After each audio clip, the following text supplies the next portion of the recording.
Hi, welcome to McAfee Music. Today, we're going to talk about jazz voicings for the vibraphone.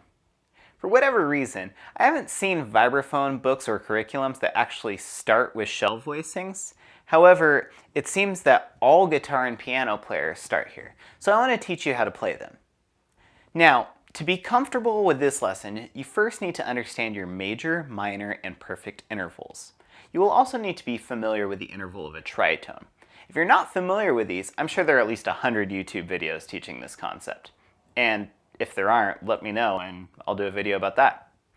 Now, shell voicings consist of the root, third, and seventh of a chord, and to start, I would recommend playing the root with your left hand and the third and seventh with your right hand. Now, before we get into the voicings, practice playing the following intervals through the keyboard with the right hand double vertical strokes: perfect fourths, perfect fifths, and tritones.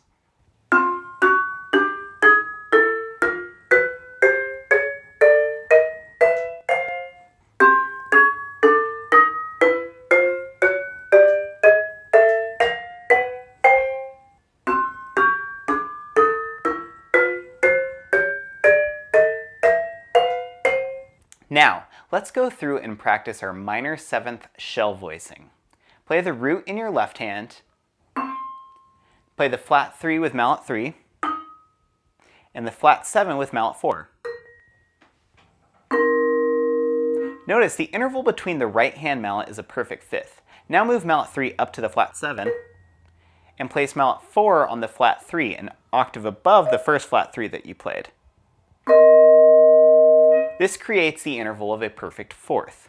This concept is known as inverting the right hand voicing. You should continue practicing these two right hand inversions over all 12 possible root notes in your left hand. Try this slowly and go back and forth a few times before changing chords.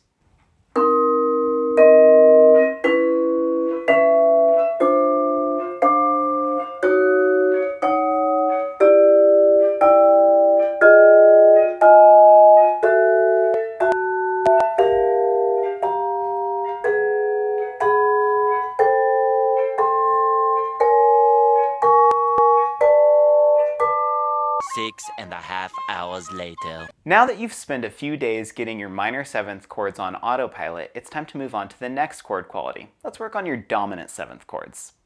Go through the exact same process, but now our third is a major third. This makes the interval between mallets 3 and 4 a tritone.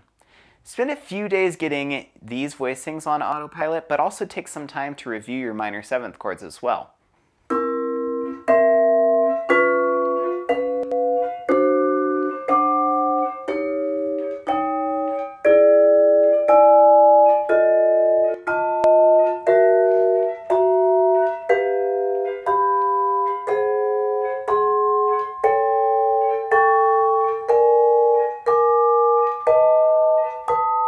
One pair of pants later. Now, we'll go through the same process a third time with major seventh chords.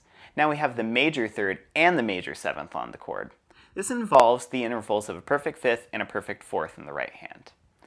Spend the next few days committing these chord shapes to your unconscious mind while also devoting a little bit of time to reviewing the previous chord types.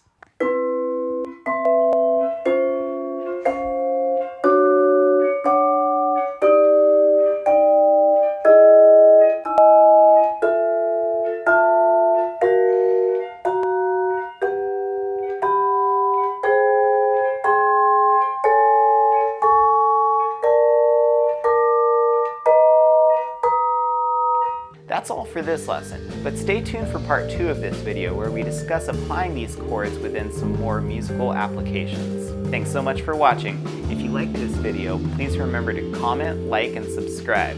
See you next time.